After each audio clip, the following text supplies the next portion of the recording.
Hi there. My name is Emma Lugo, and I'm in conversation today with Barbara Horwitz. We're going to be talking with Barbara about her journey as a Jew from growing up in the United States to discovering her love of the tradition through her experiences with Sar-El. And in the process of having this conversation, we'll also be having a frank discussion between a Zionist and an anti Zionist about the current situation in Israel and Gaza. Barbara, thank you so much for joining us today. You're welcome. Thank you for having me. So, Barbara, let's start. First of all, can you just tell people a little bit about who you are? Within that context, I guess, I grew up in a Jewish household, Reform tradition. From about age 12, I wasn't sure if there was a God, but that was okay because in Reform, so our rabbi told us there were rabbis who didn't believe in God, so that that felt okay. And all of the sermons, our devars that I grew up with, were about social action, the Vietnam War. I never had a set of teachings about the Torah specifically or certain credo, but it was more about, doing something to better the world. But I didn't connect with a congregation until about 20 years ago. Set of circumstances led me to go one Friday night, and somebody came up to me afterwards and said, "Why don't you join us for Torah study?" I said, "What's Torah study?" Didn't even know. Started going to Torah study, which became a chance to look at the Torah, yes, but also to reflect and reflect and reflect on all the layers. This way of learning that was not dogma, that was more understanding the language and just talking to each other about the meaning. So, when you were growing up, were you raised within the tradition? I mean, were you when you grew up, was Jewish tradition like part of the culture of your household, or was that something that? It was, but Mhm. I mean, when I joined a congregation as a member for the first time, as an adult, there were holidays I never heard about. I didn't know Simchat Torah. I didn't know that at all. I would say we didn't have Shabbat at home, but we went to Friday night services. And Saturday morning was, we called it religious school. But again, I don't remember a lot of being taught about the tradition. It was more, this is how I remember it, ethical discussions and learning how to think, learning how to question. Mhm. So, part of the reason that we're talking today is because of your work with Sar-El, Mm-hmm. and I've had a chance to read the story of your journey. And so, one of the things that I read about in uh, this document that you wrote, which I would appreciate it also, maybe if you could share with the audience what you've written about too. We'll be getting into that in a minute. But Okay. one of the things I remember reading is that, like when you were growing up, a lot of the stories about how you grew up, like, were typical stories of people who grew up as baby boomers, Mm-hmm. who kind of grew up in like a maybe a liberal tradition. Oh, yeah, very liberal. So maybe like anti-war, Yep. kind of peace activist, 70s, all that stuff. Yeah, although I never got into the marching. I Yeah. don't know why. I guess, and even now it doesn't strike me as the most useful way of fighting for something or saying what you believe in. I did write a letter to Nixon saying I'm encouraging young men to avoid the draft. Mm-hmm. Yeah. It's not very brave, but that was my level of sophistication. Yeah. But like a lot of American Jews, I mean, you have two, at least, sometimes many more, but at least two kind of cultural identities happening at the same time. One that's Jewish and one that's kind of American. Mm-hmm. And so while all of this stuff was happening, like while you were growing up and in your environment as a young adult and as, growing up in the United States, what were your feelings about Israel at the time before, you kind of became engaged with? I honestly don't remember thinking about Israel at all. I mean, the 67 war made you proud. I mean, I think I had a lot of Jewish friends in, junior high and high school. And so I graduated in 68. And I remember, we just felt like, hey, Jews can fight. And, it was kind of a miraculous thing. I think I always felt that Israel was a great country, and we obviously needed a place where Jews could be safe. But until maybe my 40s, I didn't really study Israel or Judaism, really.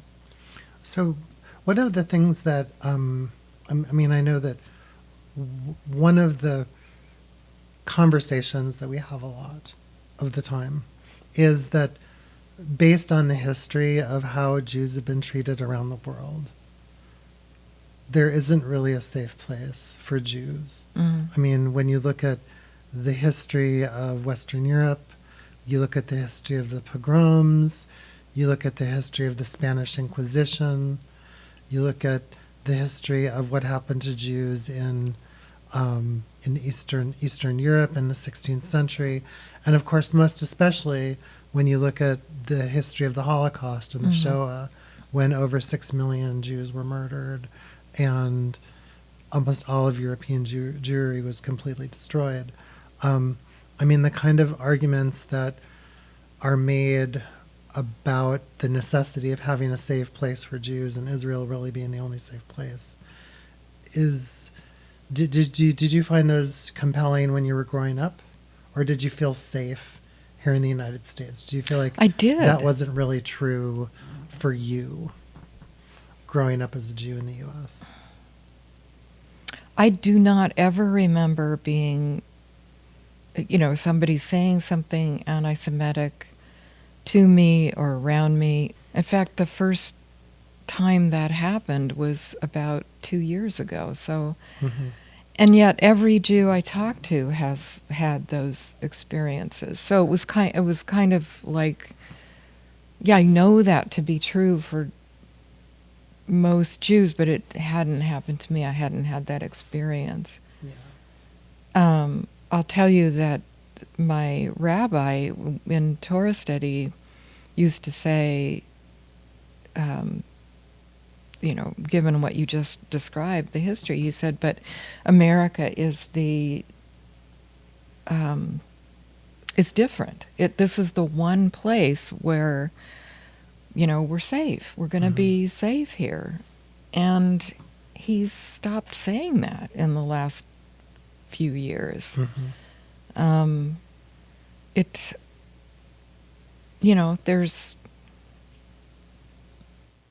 It's clearly not safe. And the political atmosphere, especially beginning in 2016, Charlottesville, all of that, it brings it closer to home for me, although again, it hadn't affected me personally. Do you think that the results of intergenerational trauma give Jews, American Jews, a really heightened sense of awareness of our own safety. Wow. I don't know that I could answer that. And our own insecurity. Mm-hmm. I mean, there's so many people I talk to who their stories start with, well, I had family in Europe 3 generations ago, Mm-hmm. and, this half of the family died, and this half of the family survived. And from that side of the family, this group of people went to Israel, this group of people came to America, Mm-hmm. And I mean, there's a sense that I think America is a safe place. I mean, part of what's interesting to me about our conversation that I hope is going to unfold here is that I think that America really is a safe place for Jews. I mean, I don't really feel the same kind of anxiety about our safety here. I mean, I feel like there are things that are unique to this country that aren't really true of Western Europe in the 1930s. It doesn't mean that kind of government couldn't return, but I just feel like as a student of political science, as a student of history, I don't see the same kind of conditions, but I do understand the kind of intergenerational trauma that comes from, 2,000 years of living in diaspora, 2,000 years of living in galut, which is something that I learned really from understanding and looking at your writings, was really the meaning of galut, which is exile. Mm-hmm. Anyways, let's talk about your story.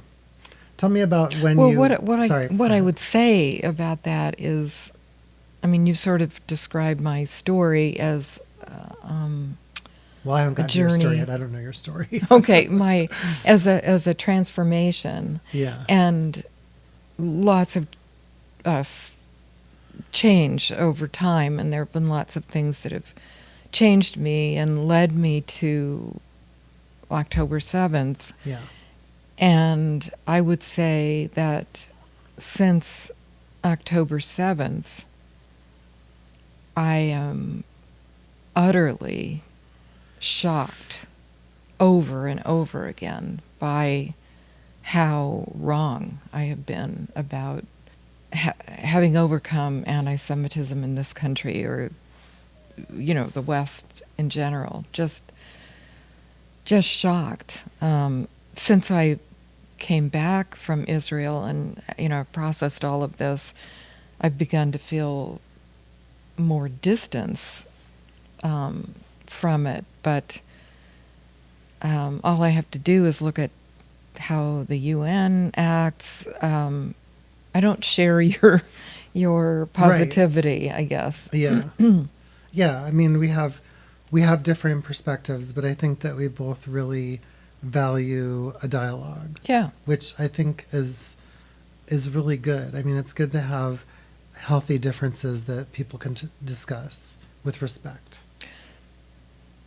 My brother took his life 15 years ago, and what I learned after he died is that he had kept up a 5-year email correspondence with a colleague who felt completely opposite to him about the war in Iraq and Afghanistan. My brother, I'm sorry to say, he loved Wolfowitz. He thought George Bush was doing the right things. And this guy was more on my side of the fence, more of a leftist. And Tom was the friend's name, said they kept this up for 5 years, always respectful, always, self-examining, no effort to, people, they didn't get mad at each other. They kept that up. And I took that as my brother, as a role model, that So when 2016 rolled around, that was my challenge. I knew people who were way on the other side, and I decided I'm not going to unfriend anybody. They can do that to me, and I'm not going to pick fights. I want to understand. I want to be like my brother. That's So great. yeah. That's great. That's a wonderful way that the memory of your brother continues to live on too. Yeah. Then. That's wonderful. So tell me about how did you become involved? Well, first of all, tell me, when did you first decide that you maybe wanted to go to Israel? Was was your trip to Israel, did you consider it an aliyah, or which is kind of like a returning, a rising up? No. Was it just like a trip? Was it like a tourist trip? No. Or something? When was the first time you went to Israel? Yeah. I had joined this congregation, and very quickly the rabbi offered an adult b'nai mitzvah opportunity, and so I, along with some other women, it turned out, of a certain age, started studying for our b'nai mitzvah. At the same time, I could you just, for people who are listening who don't know what a b'nai mitzvah is, could you just kind of in an easy way just tell people what that was? So bat mitzvah literally means daughter of the commandments, or bar mitzvah, son of the commandments. So if you become a bar bat mitzvah, you have studied certain things and essentially made a commitment to be a person who follows the mitzvot, the commandments, not staying kosher or whatever, but an ethical, somewhat connected to Jewish traditional life. So I was studying. And you didn't do it when you were 13. No, I did not. So I was 58 when I became a bat mitzvah. But so during that period, I also got invited to join some other Jewish nonprofit organizations, including one that was a committee of actually the Jewish Federation here, which had some funds to decide which nonprofit organizations in Israel would get support for the coming year. So, so I was really getting involved Jewishly, and happened to get involved with this connection to Israel. And through all of it, I kept thinking, I don't even know how I feel about Israel. So you didn't think about that really until you were 58? Not really. Yeah. Not like... That's okay. That's a good time to think about it. I wonder... Jews live a long time. So. Yes. I not to, like, okay, how do I feel about Israel? Yeah. Because I didn't know. I felt very torn. And that's partly because, and I didn't realize this part until just recently, that I was a pacifist at heart. Yeah. And so... that's part of what I like about your story. Yeah, this idea that you can always solve problems without going to war, now it seems silly to me to say it, but that's what I was. Part of what I like about your story is, I'm a pacifist and I'm an advocate of nonviolence, but I understand that conversation around violence, like I was in with a synagogue here in Portland. I'll just talk about it. I'm with Shir Tikva, which is a synagogue up in Portland, and I'm the president of the synagogue. And I'm pretty involved in the conversations with our shul, and we're a liberal shul. We're unaffiliated. our shul itself hasn't taken any sides on what's going on right now in Israel. I mean, we have people across the spectrum. I mean, I personally am an anti-Zionist, and I'm a peace activist. So, but what I love so much about your story is that your story is very real. It's like you saw something that maybe you didn't recognize about yourself, that you were a pacifist, but then when you saw what's happened in Israel, I mean, and I think a lot of Israelis feel this way too. I mean, after being bombarded for 20 years Yeah. by Hamas, Right. and having to invent an entire And Hezbollah. and having to and Hezbollah and having to invent an entire Iron Dome thing, Yeah. to try to keep people safe, and having to spend your childhood running in and out of bomb shelters. I mean, I can understand how that would change a culture. I mean, for me, my response as a nonviolent person and as a peace activist and also as an anti-Zionist would be, well, part of the reason that they're bombing us is because we took their land. We took the land that they lived on, kicked them all out, and then we built our country there, and it's this is what happens to you when you take somebody else's read land. of history is Right. No, I understand. very different. No, than and it's. I mean, yeah, I'm right. you're talking about your. So, but like you, I mean, I was troubled by what was going on there, and so I talked to my sister. I talked her into going with me, and so we ended up going to Israel for the first time in 2009, right after my B'nai Mitzvah and right after our brother died. And I remember, for some reason, we got upgraded to first class, and we were so excited, but we were seated separately. And so we said, like, I don't know, I said to the guy next to me, could my sister and I sit together because it's our first trip to Israel?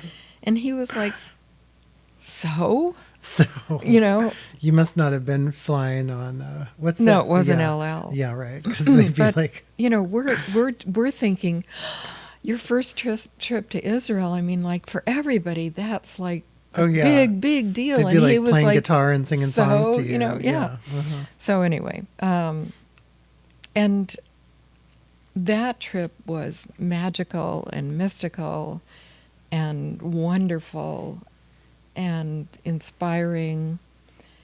And I came back knowing once was not enough. Mm-hmm. And how old were you when you went there? 58. 58. Wow. Yeah. That's good. Could you just give me a little more detail just for Sure. people who may be like what is it like to go to Israel? I mean, it's kind of like the climate. It's very arid. It's Mediterranean. It's The food's great. the food is great. Yeah. Lots and lots of vegetables. Mhm. I heard the people are really friendly. People are friendly. What is it like It's very to go diverse. to Israel? I've heard it's really diverse. There's this melding of cultures and history. The history is so long. Mhm. Yeah, Jericho is like one of the first cities on earth. Yeah. Mhm. Although we didn't go to Jericho, we did. We had some interesting experiences.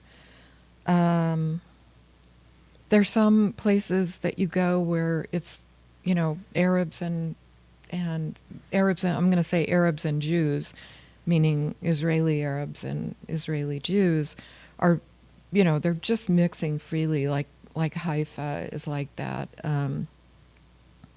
Parts of Tel Aviv, this is what we experienced anyway.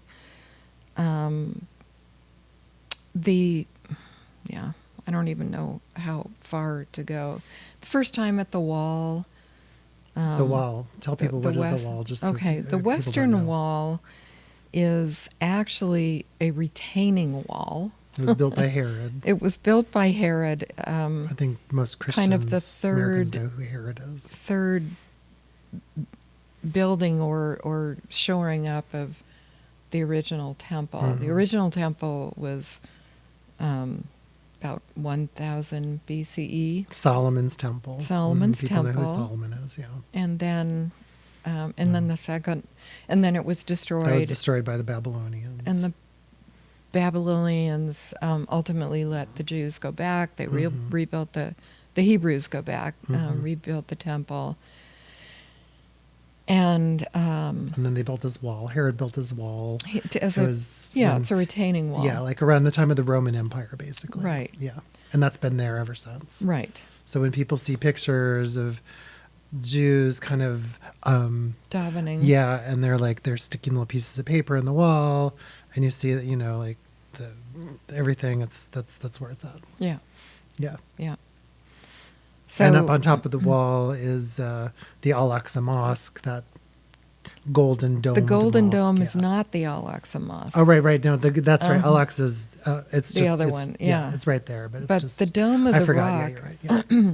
The rock supposedly is the same rock that this is midrash, Right. kind of Which, story, yeah, lore. ascended to heaven.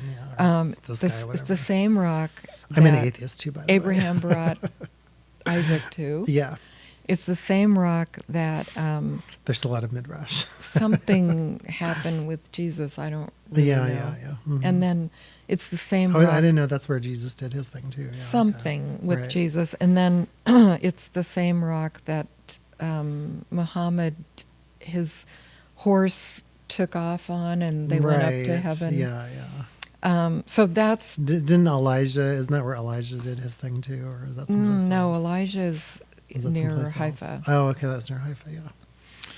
There's So, a lot of but history in Israel. There's a lot of history, Mhm. but the Dome of the Rock, that same spot is also where maybe, supposedly, nobody knows for sure, the rock itself is where the Holy of Holies was in the original temple. So the Yeah. Holy of Holies is this, the most Right. sacred of all. Yeah, and places. I think most Christians probably know what that is because they all saw Indiana Jones and the Temple of Doom. Okay. So even Americans Okay. probably know what it is. So Steven Spielberg did a great job with that. yeah, He really did. so Jews are not supposed to go up on the we call it the Temple because Mount. that's controlled Because by because nobody knows precisely where the Holy of Holies is. So Oh. God forbid you should accidentally, go there. Oh. Anyway, that's what. Is that the reason? Yeah, that's Oh, I what they didn't- say. Oh, that's interesting. The I didn't rabbis, know that. there's a big sign Yeah. on the ramp to go up to Because the I Temple thought- Mount. Yeah, I thought it had something to do with the fact that, like, when they made the agreements back in '67, and after that about how to divide up, the West Bank and Jerusalem, because Jerusalem was a divided city. That part of it was that, like, the Jews could pray at the Wailing Wall, and the Arabs could Western Wall. Western Wall, yeah, and the Arabs could go up on top and worship at Al-Aqsa, and there was a separation there. That was my understanding. No, Jews yeah. can go up. Anybody can go up. Okay. But I mean, I haven't been to Israel legally, obviously. Yeah. legally, you I can don't know go if they would up. let me into Israel, to tell you the truth. But Orthodox, Israel is technically Orthodox. yeah, Judaism. it didn't start you're that not- way, but it is now. No. It started with secular Zionists who were basically lefty, like socialists from Russia and Germany. That's kind of how it started, but now it's totally Orthodox. Not. I Not wouldn't say totally. I know, totally. not Yeah, totally. Right. yeah. Right. It's very secular, and yeah, parts of it. there's yeah. reform and conservative. But anyway, Yeah. but you can go up there, and it's interesting. Yeah. The thing about Jerusalem that first struck me and continued to strike me this way for several more times that I went is if you go to the Temple Mount, if you go to the Western Wall, if you go to the Church of the Holy Sepulchre, people are bathed in religious feeling. Mm-hmm. There's so much of a sense of sacredness, and they're completely different religions, Mm-hmm. but people feel the same thing. Mm-hmm. Um, Yeah, you've got Judaism, Christianity, Islam, yeah, even a little bit of Zoroastrian, yeah, but not yeah, much. yeah. But yeah, And it's kind of a, I mean, for that, it's kind of a miraculous place. yeah, I mean, it's still possible Yeah. for you or me to go to any of those places. yeah. And it's been getting bombed pretty regularly for about the last 20 years or so. Not Not there. Jerusalem. No. I'm not saying not there. the old Yeah, city. No, I'm just yeah. saying that's like there's been a lot of in addition to all of the sacredness, there's been a lot of violence too. There's been a lot of violence. Yeah. Yeah. And it's kind of going both ways. Yeah. Like right now, it seems like Gaza's really getting the overwhelming amount of the violence right now. I mean, Gaza's been completely destroyed. Like over 50% of the housing stock in Gaza was completely destroyed. The entire population has been turned into refugees. So that's part of the violence that's happening too.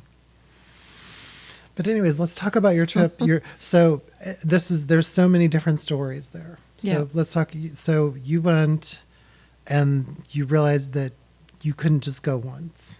So I kept going. I went back the second time with my husband at the time, and the third time with my husband and son.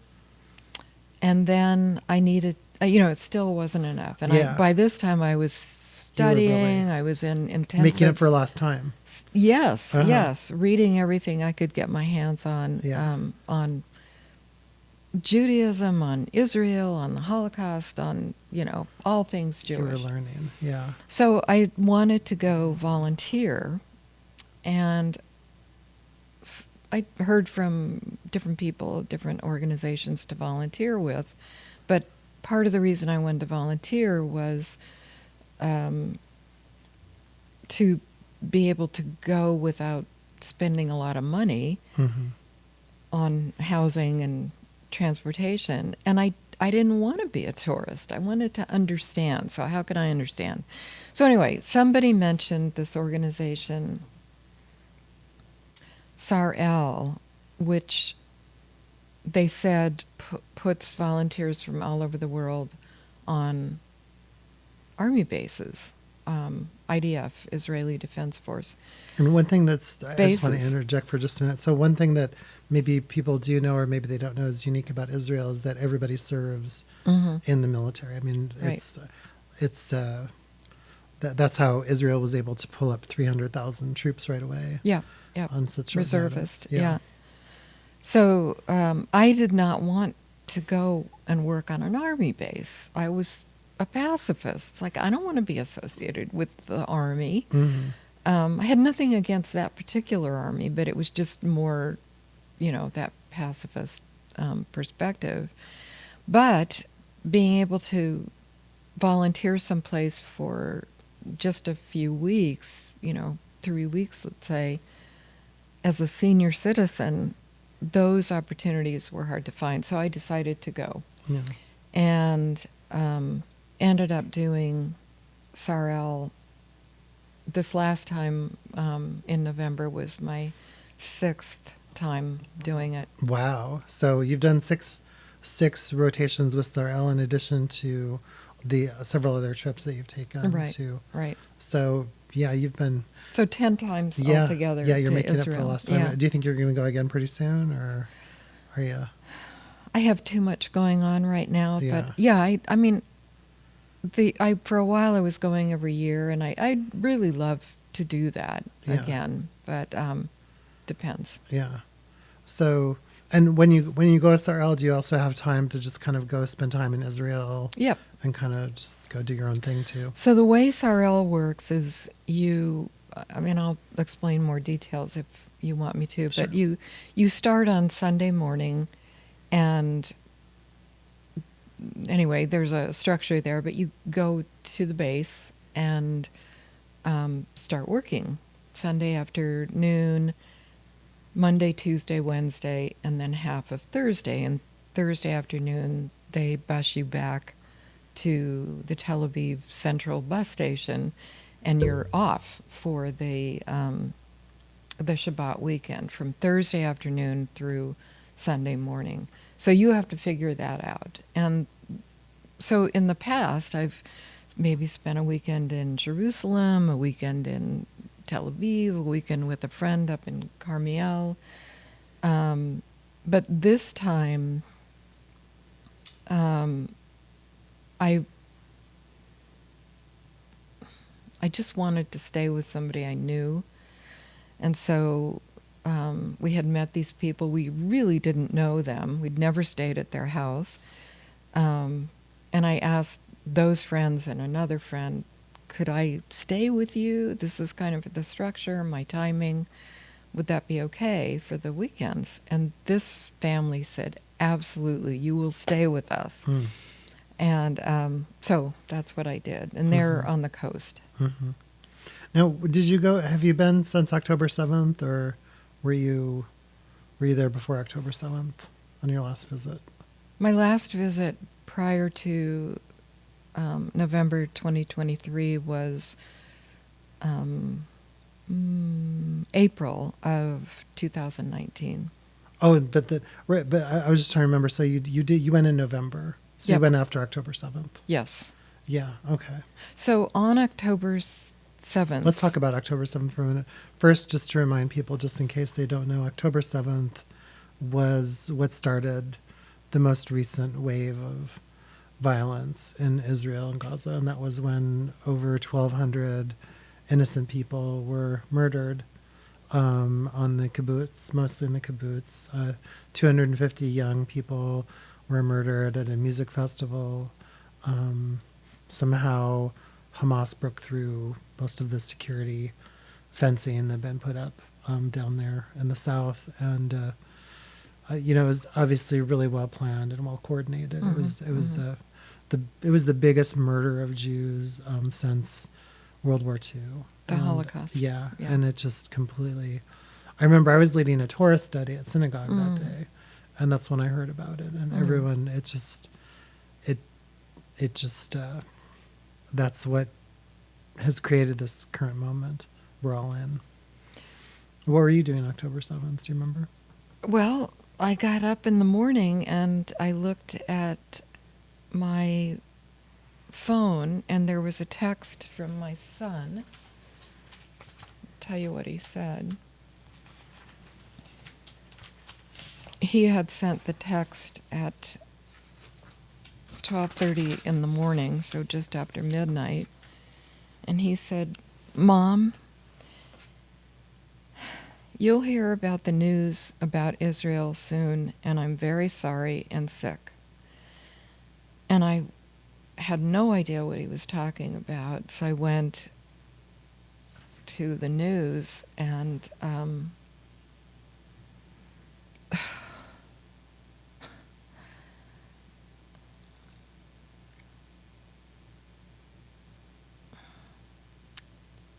the brutality, the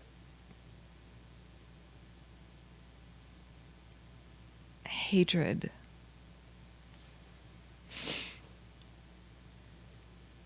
you'd think I could talk about it, but anyway. So immediately I would say I wanted to go, but I didn't let myself think about that until the next day. And my husband and I walk every morning, and I was afraid to bring up this idea with him because I thought he would not want me to do it. And I didn't know what I would do if he didn't want me to, because I really wanted to go. I brought it up with him. I'm thinking about applying to Sarel to go as soon as they'll take me. And he was supportive. He was really supportive. So were you worried about your safety? No, not at all. Not at all. You just wanted to be there. doing something. I just had to. Mm-hmm. You know, you mentioned the 300,000 that were called up. They're all reservists, right? Yeah. So you serve, you do your duty, and then you're in the reserves. Right. Like being an Army reservist. Yeah, exactly. But everybody goes into the does it, reserves. yeah. And I felt like I was a reservist. I've done this 5 times. I know what to do. Nobody has to hold my hand. I can hit the ground running. So I felt called up, Yeah. you know. I felt like, yes. And, you know, I made the application and got my money person to release some of my retirement funds. And,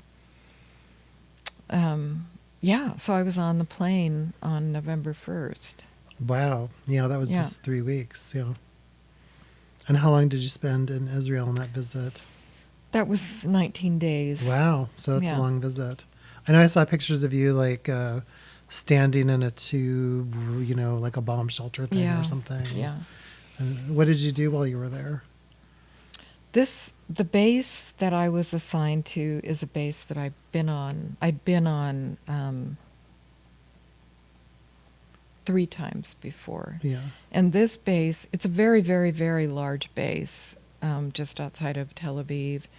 And this part of the base is a medical supply area. Yeah. So the whole purpose of that area is to package, label, check expiration dates for medical kits, field surgery, large wound kits. I mean, all these things that you need for the IDF on a regular basis. But it also, that base also makes these medical kits and what do you call them? You know, like a trunk with medical supplies Right. that get taken to disaster areas all over the world. You know, usually Israel's the first on the scene. Mm-hmm. Doesn't Yeah. get mentioned very often, but Yeah. So now I'm going to be a little bit more kind of I'm going to dig in just a little bit into sort of some of my own values as we Okay. move forward. So I hope you don't mind. But if you do, just let me know. okay. So what was the environment like? I mean, when you got to Israel that time, I mean, was it different from your other experiences? Hugely different. Yeah. What had changed?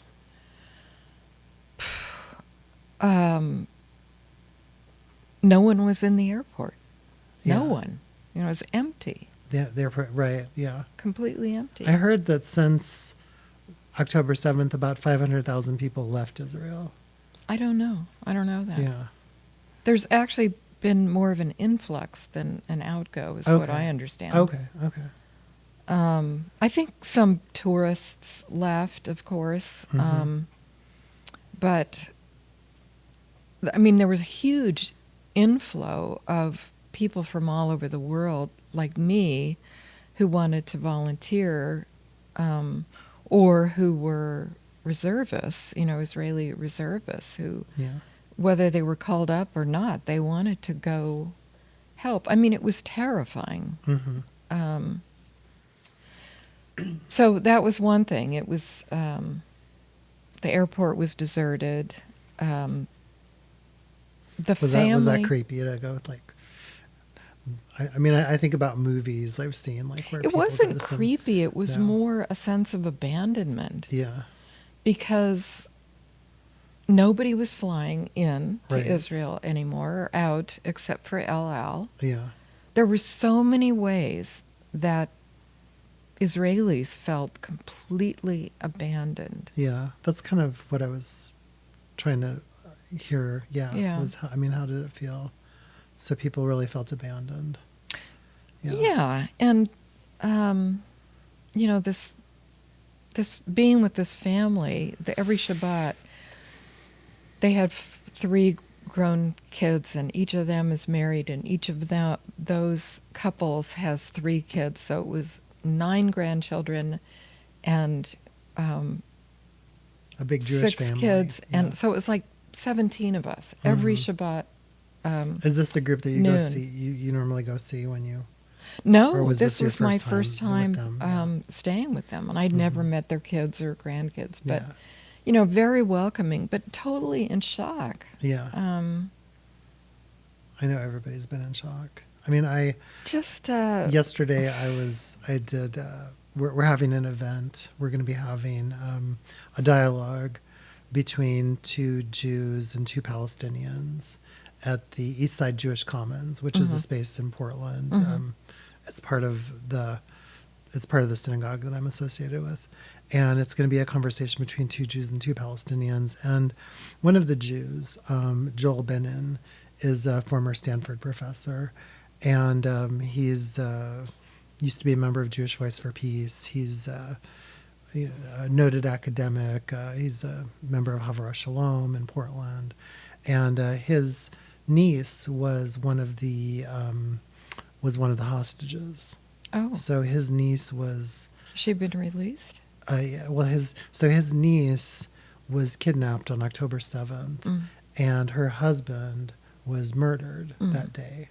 But they didn't know he was murdered until she was released. She was released, I guess, I can't remember when they did that thing. The end of November. Yeah, she was released then. And obviously it was incredibly traumatizing for her. And at that time they realized that he had been killed, or sometime in the time in between, they realized that he had been killed because they found some of his brains in his skull there, and they were able to do DNA testing to determine that he had died from a gunshot wound to the head. I remember that story. Yeah, and it's just it's interesting because Joel is really one of the most knowledgeable people I know in the United States on the history of Israel and Palestine. He teaches classes. He's teaching a class right now called Occupation 101. But anyways, there's these filmmakers. They've been kind of following him and his whole family around because, I mean, he has lots of family in Israel and down in the kibbutz where the murders happened. And they're just talking to everybody and hearing all of their stories, because there's so many different stories. Yeah. And, but obviously, I mean, the main story is the violence. I mean, we're all affected by this violence. Yeah. The Jews are affected by the violence. The Arabs are affected by the violence. People in Gaza, people in the West Bank, people in Tel Aviv, people in Jerusalem, people in America. We're all affected by this violence. Like, no matter what direction the violence is coming from, it's causing this really incredible trauma for a lot of people. True. Yeah.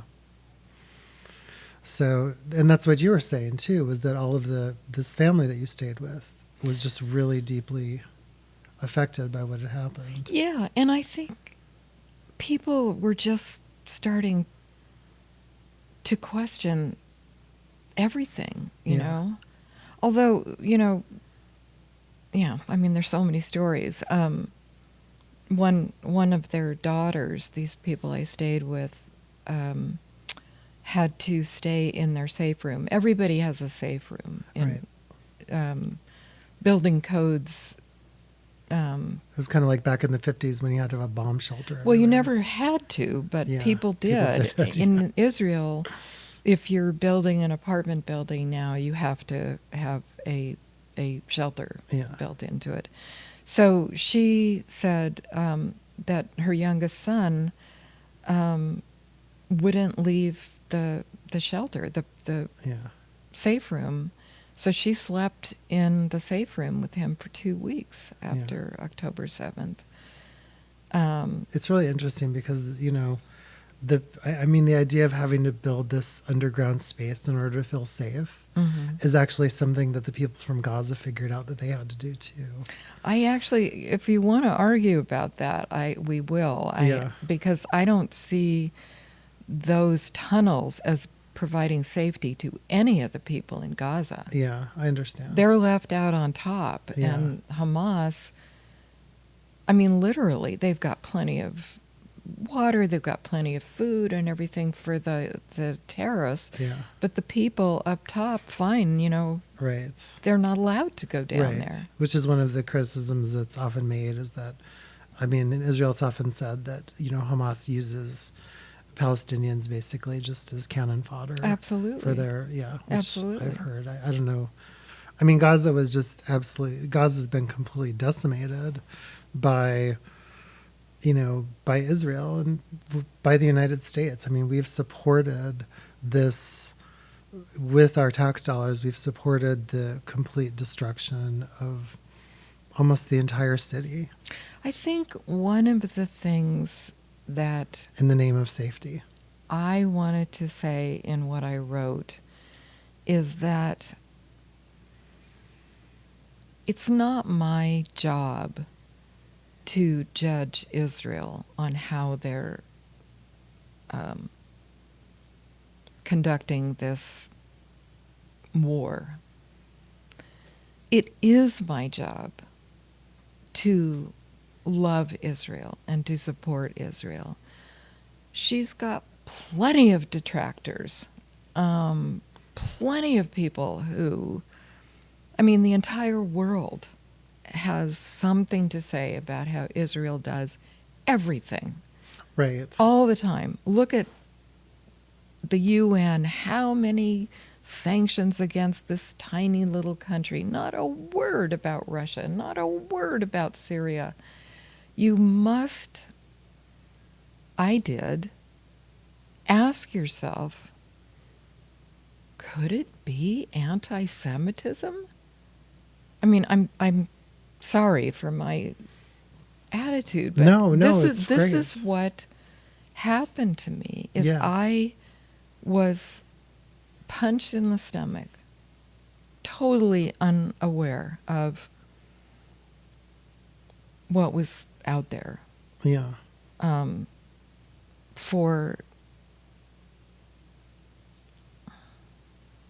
Yeah, and that's a lot of what motivates I agree with you that a lot of anti-Jewish sentiment can be couched in anti-Israeli Anti-Israel. protests. Absolutely. Yeah. Absolutely. There's a really, I think about somebody who was a really dear friend of mine. I have a friend from Bahrain who I've known the better part of my adult life. And she's from a pretty, she comes from a pretty prominent place in Bahraini society. Where she knows the royal family. She knows a lot of the movers and shakers in Bahrain. And she also spent a lot of time here in the United States as an academic. And, we've always been great friends. Mm-hmm. But in the last year, how I've seen her rhetoric change. Mm-hmm. She never really understood that much about Jews, but that wasn't really an issue. Mm-hmm. I liked my friend so much because she was a really dear friend of mine. But, the way that I've heard her talk about Jews since October 7th, mm-hmm. it hasn't been just about what's happened, because what's happened has been really horrible.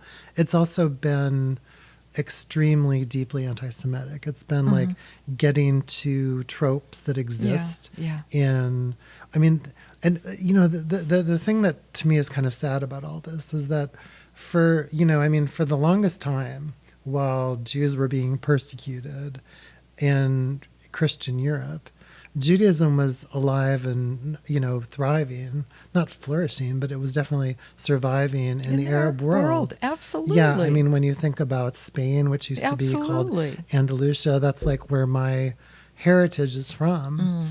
It's a place where, Judaism thrived. It existed, Iran, and when you look at Mizrahi Judaism, absolutely, Northern Africa, it used to be that, and it's so, yeah.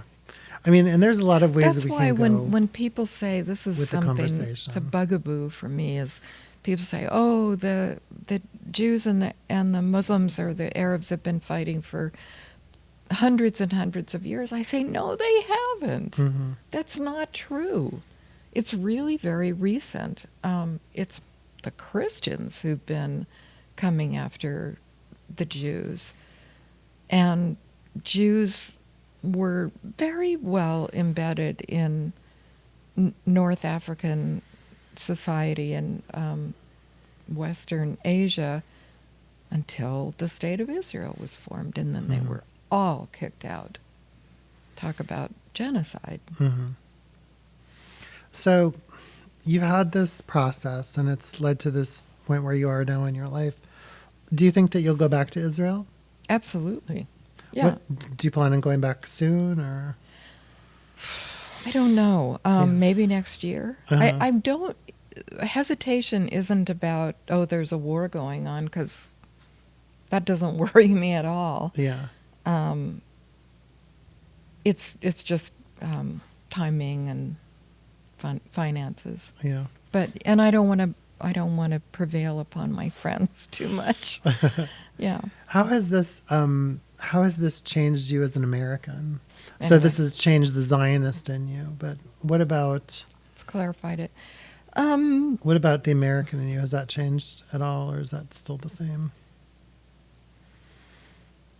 I don't know. You mean the war? Has it changed me? Has this? I mean, like a lot of people growing up in this country, I mean, a lot of Jews carry two identities. I mean, we carry a Jewish identity, which obviously has some kind of connection with. It can have some kind of connection with the State of Israel, not necessarily, but it can. And then there's kind of an American identity. There's sort of like, at least usually two cultural identities sort of at the same time. Or, I mean, is that not an accurate description of how you... No, I would say not. A lot of times I'd arrive in Israel and, the taxi driver would be taking me somewhere and he'd say, well, welcome home. And that's not my home, Right. I feel comfortable there. I feel comfortable in Puerto Vallarta where I go every year, but that's not my home. Yeah. Those are my people. That is my family. And despite what these United States are becoming, this is my country. Yeah. And nobody's forcing me out of it. I mean, that's how I feel. Like people say, oh, do you want to move to Canada if the election goes the wrong way? This is my country. Do you know what I mean? I'm just not going to be frightened away from here. Speaking of fright, I told you before we started that I worried a little bit about doing this, that people would be mad at me for how I feel about Israel, and that would somehow jeopardize my safety. And that's never been an issue for me. I have a cousin who said she took her mezuzah off their doorpost. People who have stopped wearing their Stars of David. Yeah.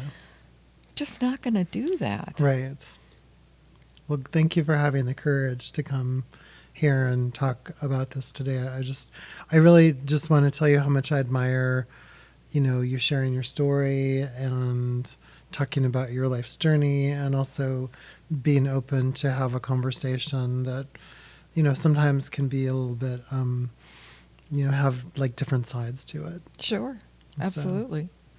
Well, Barbara, it's really been a pleasure talking to you. Thank you so much for your time. Important conversation. Yeah. Thanks everyone for joining us. And are there any resources where you might encourage people to go if they wanted to learn more, for instance, like if somebody wanted to learn more about SARL, or if you thought people would like to educate themselves more about what's happening right now? Yeah, you go online and look up SARL, SAREL, or you can look up Volunteers for Israel, which is the nonprofit in the United States that is a funnel organization for people going to Sar-El.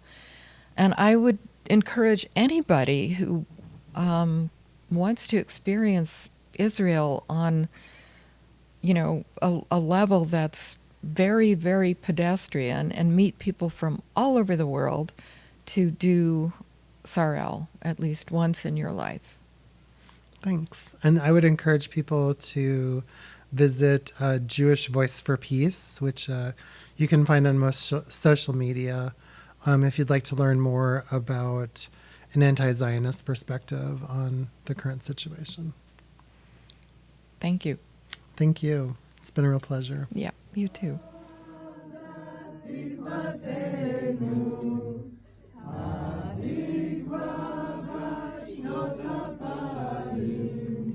להיות עם חופשי